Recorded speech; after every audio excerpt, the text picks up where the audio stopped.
स्त्री हत्याकारी को फांसी दंड स्वामी संजीत दास को फांसी दंडादेश शुणाइले कोर्ट। भुवनेश्वर अतिरिक्त जिला दौरा जज स्वामी संजीत दास को दोषी सब्यस्त करने सह फांसी दंडादेश शुणाई। घटना घटी भुवनेश्वर घाटिकिया अंचल में 9 जून 2022 में स्त्री सरस्वती को विभत्स भाव हत्या करथिला स्वामी संजीत।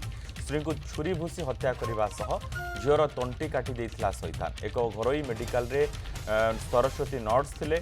ए मामलें शैतान स्वामी को फांसी दंडादेश शुणाई कोर्ट।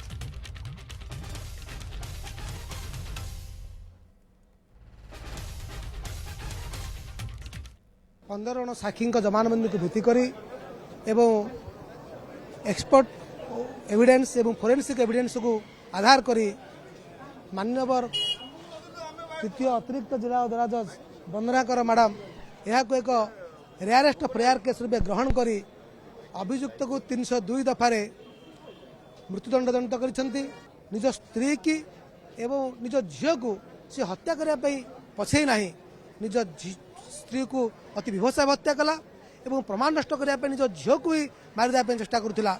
से कोर्ट एभली हत्याकांड को एक विभत्स हत्याकांड रूप ग्रहण कले एवं मृत्युदंड दंडित कले।